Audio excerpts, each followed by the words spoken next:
Hello guys, welcome back to cinema hub. आज के इस वीडियो में मैं एक्सप्लेन करने वाली हूँ पुष्पा 2 मूवी। जैसे कि आप सब लोग जानते हैं कि फाइनली 3 साल के इंतज़ार के बाद पुष्पा मूवी का पार्ट 2 रिलीज़ हुआ है। आप सब लोग जानते हैं कि लोगों को कितना क्रेज़ है इस मूवी को देखने का, और जैसे कि अल्लू अर्जुन ने पुष्पा में इतना अच्छा रोल किया था और इस बार भी उन्होंने अपने एक्टिंग से सबको बहुत ही खुश किया है। अगर आप हमारे चैनल पर नए हो तो चैनल को सब्सक्राइब करना ना भूलें। कहानी बहुत ही मज़ेदार होने वाली है, तो एंड तक देखिएगा ज़रूर। मूवी की शुरुआत में हम देखते हैं कि पुष्पा को एक सपना आता है, जिसमें दिखाया जाता है कि उसने अपना लाल चंदन नेपाल के किसी गैंग को बेचा है, पर उन्होंने उसको पैसे नहीं दिए, जिसकी वजह से वो नेपाल जाकर उनसे लड़ पड़ता है और उसे गोली लग जाती है। फिर उसे अपने बचपन की कहानी याद आती है, जहाँ पर वो पानी में गिर गया था। उसके बाद उसका सपना टूट जाता है। पुष्पा 2 की कहानी वहाँ से शुरू होती है जहाँ पर पुष्पा 1 का एंड हुआ था, और इस मूवी में हम देखते हैं कि पुष्पा और शिवल्ली की अब शादी हो गई थी। पुष्पा अब सिंडिकेट का लीडर बन चुका था, जिसकी वजह से उसकी अब इज्जत और पैसे की कमाई भी बहुत बढ़ गई थी। दूसरी तरफ पुलिस इंस्पेक्टर भंवर सिंह शेखावत, जिसे पुष्पा ने बेइज्जत किया और रिश्वत देने से मना कर दिया, फिलहाल अब वो गायब हो चुका था और सब लोग समझ रहे थे कि वो शर्म के मारे गायब हो गया है, पर वो बदले की तैयारी कर रहा था।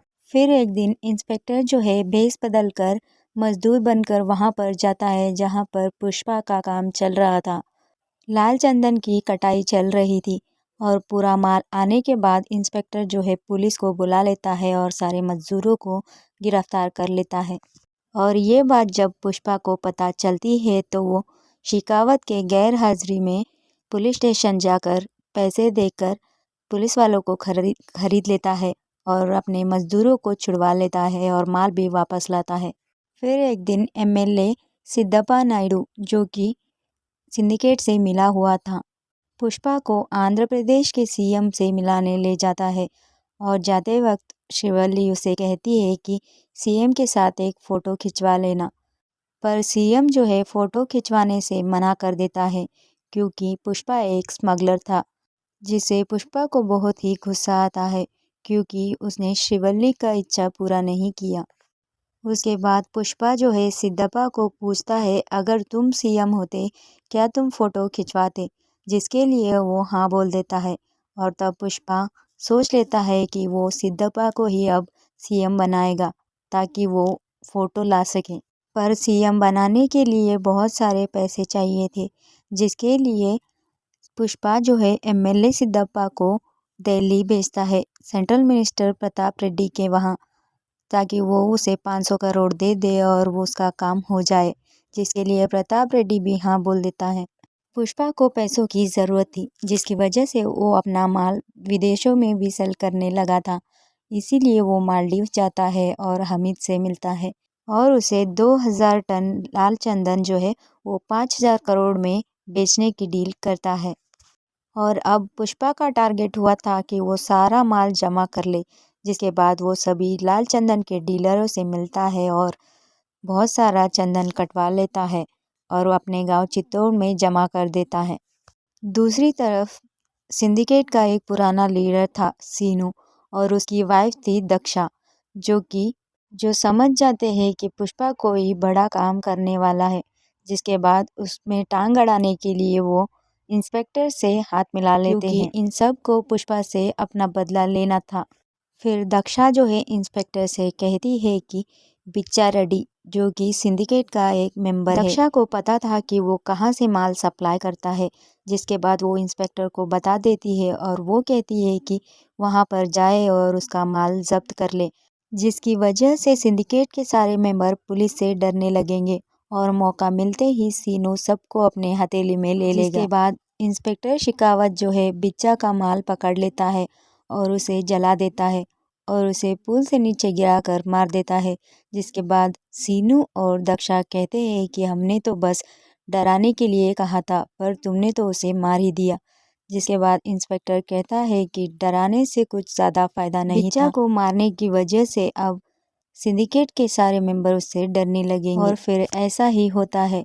सिंडिकेट के सारे मेंबर जो है इंस्पेक्टर शिकावत से डरने लगते हैं और वो सब प्लान डालते हैं कि वो अब सीनू को ही लीडर बनाएंगे और यह सब के लिए वो एमएलए सिद्धप्पा को दोषी ठहराते हैं क्योंकि उसने ही पुष्पा को लीडर बनाया था।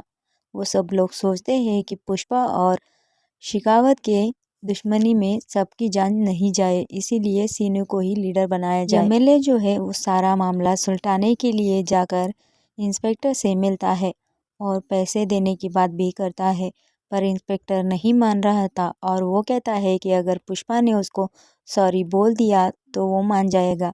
जिसके बाद एक बहुत बड़ी पार्टी रखते हैं और सारे लोगों को बुलाते हैं ताकि वो सबके सामने पुष्पा को नीचा दिखा सके। आने के बाद पुष्पा जो है बहुत सारा दारू पी लेता है और सबके कहने पर वो शिकावत को सॉरी बोल देता है और फिर वो जब घर जा रहा था तो उसको होश आता है और वो सोचता है कि मैंने गलत किया और फिर से पार्टी में जाकर वो शिकावत को स्विमिंग पूल में गिरा देता है और उसके ऊपर टॉयलेट कर देता है, जिसकी वजह से शिकावत की बेइज्जती हो गई थी और वो पुष्पा को मारने की कोशिश भी करता है, पर सब लोग उसे रोक लेते हैं।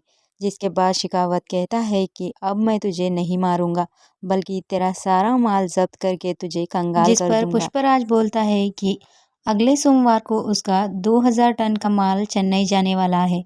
अगर शिकावत एक भी लकड़ा पकड़ लेता है तो वो सिंडिकेट छोड़ देगा और फिर से मजदूर बन जाएगा। फिर जब सोमवार की रात आती है तभी पुष्पा का माल निकल चुका था और शिकावत जो है सारा जगह नाकाबंदी कर चुका था माल पकड़ने के लिए, और वो तब देखता है कि नदी में से सारा पानी गायब है क्योंकि पुष्पा ने पानी सारा निकाल दिया है और वो वहाँ से ही माल सप्लाई कर रहा है। सारे ट्रकों को रोक लेता है और माल पकड़ लेता है। फिर शिकावत जो है मीडिया में अनाउंस कर देता है कि उसने पुष्पा का सारा 2000 टन का माल पकड़ लिया। तब सीनू जो है शिकावत से कहता है कि ये लाल चंदन नहीं है बल्कि कोई नकली माल है जो कि लाल चंदन की तरह दिखता है। और फिर हमें तब जाकर समझ आता है पुष्पराज का असली प्लान। शिकावत जब माल पकड़ने जा रहा था तभी उसको एक बैलगाड़ी मिली थी जो कि लाल चंदन से बनी हुई थी। मतलब पुष्पराज ने सारा असली माल को बैलगाड़ियों का रूप देकर उसे ट्रांसफर कर दिया था और बल्कि नकली सामान को ट्रक में भरवाया शिकावत का ध्यान भटकाने के लिए। पुलिस स्टेशन के सामने पुष्पराज आता है और शिकावत का मजाक उड़ा देता है। उसके बाद एक काली माता की पूजा होती है जिसमें सबको पता चलता है कि श्रीवल्ली प्रेग्नेंट है। इस पूजा में पुष्पराज ने काली माता का रूप धार लिया था और अपने लिए एक बेटी मांगता है। पुष्पा को कोई सरनेम नहीं था, इसीलिए वो चाहता था कि उसकी एक बेटी हो जिसकी वजह से आगे जाके उसको एक सरनेम मिले। आगे जाके पूजा में पुष्पा का एक भाई है मोहन जिसकी बेटी को गुंडों ने छेड़ दिया था और पुष्पा उन सबको बहुत ही मारता है। इसके बाद भी पुष्पा का भाई मोहन खुश नहीं था और वो पुष्पा से दूर रहने के लिए कह देता है, जिसके बाद शिवल्ली जो है मोहन का बहुत ही इंसल्ट करती है। फिर आगे जाके पुष्पा जो है अपना माल चेन्नई से लेकर श्रीलंका भेजने वाला था और वहां से मालदीव का हमीद उसे लेकर दूसरे देशों में बेचने वाला था। चेन्नई से सारा माल जो है वो रामेश्वरम जाने वाला था और माल कहाँ था वो सिर्फ जक्का रेड्डी को ही पता था। जिसके बाद शिकावत जो है जक्का रेड्डी का पीछा करते हुए रामेश्वरम पहुंच जाता है और वहां पर बोट में जाकर सारा माल ढूंढता है। पर माल जो था वो सारा बैलगाड़ियों के रूप में था जो कि बोट से बंधा हुआ था और पानी में था, इसीलिए शिकावत को वो माल नहीं मिलता।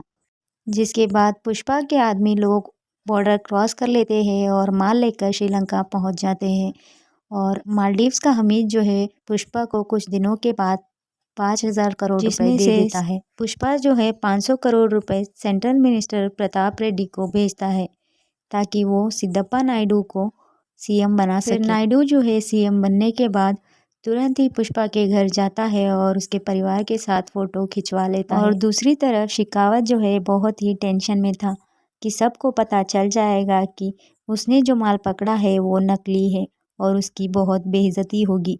जिसके बाद वो पकड़ा हुआ माल जो है वह उस गोडाउन में आग लगा देता है और खुद भी वहाँ जलकर मर जाता है क्योंकि वो बेइज्जती सही नहीं पा रहा था। पुष्पा के घर में सब कुछ अच्छा चल रहा था। फिर एक दिन पुष्पा के भाई की बेटी कावेरी अचानक गायब हो जाती है। कुछ गुंडे उसे किडनैप कर लेते हैं और उसे 2 करोड़ रुपए मांगते हैं और वो लोग वही गुंडे थे जिन्होंने पूजा के दिन कावेरी को और छेड़ा उस था। दिन पुष्पा ने उन सबको बहुत ही मारा था, जिसका बदला लेने के लिए उन्होंने कावेरी को किडनैप किया था। जिसके बाद पुष्पा जो है कावेरी को ढूंढने लगता है और सभी जगह नाकाबंदी कर जिसके देता बाद है। सेंट्रल मिनिस्टर प्रताप रेड्डी जो है जाकर सीएम नायडू से मिलता है और कहता है कि पुष्पा को बुग्गा का पीछा छोड़ना चाहिए क्योंकि वो उसका भतीजा है। जिसके बाद नायडू को पता चलता है कि अगर पुष्पा ने कुछ किया तो सब लोग खतरे में पड़ जाएंगे। जिसके बाद नायडू जो है पुष्पा को कॉल कर कर कहता है कि वो बुग्गा का पीछा छोड़ दे क्योंकि वो प्रताप रेड्डी का भतीजा है। पुष्पा जो है नायडू का बात नहीं मानता और पैसे लेकर अकेले ही उस जगह पर पहुंच जाता है जहां पर बुग्गा रेड्डी ने बुलाया था। पैसे लेने के बाद भी वो गुंडे लोग पुष्पा को मारना चाहते थे। जिसके बाद बहुत ही तगड़ी फाइट होती है जिसमें पुष्पा जो है उन सबको बहुत ही मारता है। बुग्गा को मारने ही वाला था कि उसका बाप केशव वहां पर आ जाता है और वो भी कावेरी को लेकर भागने वाला था और कावेरी को बचा लेता है। जिसके बाद मोहन का दिल पिघल जाता है और वो पुष्पा को अपना भाई मानने लगता है। और फिर कुछ दिनों के बाद कावेरी की शादी होती है और मोहन कार्ड देने सीधे पुष्पा के घर आता है और कहता है कि अगर आप नहीं आए तो ये शादी नहीं होगी। जिसके बाद सभी परिवार एक हो जाता है और शादी में चला जाता है। जो है प्रताप रेड्डी के घर में मौत का मातम छाया हुआ था उसके भाई और भतीजे जहां पर पुष्पराज के सारे दुश्मन आए थे और जॉली रेड्डी भी आया था जिसे बहुत पहले पुष्पराज ने बहुत मारा था। और प्रताप रेड्डी ने पुष्पराज के एक नए दुश्मन से हाथ मिला लिया था जो कि शादी में गिफ्ट के रूप में एक बॉम्ब भेजता है और उसे दूर खड़े होकर उड़ा देता है। पता नहीं पुष्पराज का ये कौन दुश्मन था, शायद शिकावत भी हो सकता है क्योंकि शायद वो अभी मरा नहीं हो। अभी इसका पार्ट 3 आने वाला है जहां पर हम देखेंगे कि उस बॉम्ब की वजह से पुष्पराज का सारा परिवार मर चुका होगा और पुष्पराज अपने परिवार का बदला ले रहा होगा। आगे क्या होगा क्या पता, हमें देखने को मिलेगा पार्ट 3 में। तब तक के लिए अगर आपको ये वीडियो पसंद आए तो लाइक शेयर कमेंट करना ना भूलें। तो मिलते हैं अगले वीडियो में।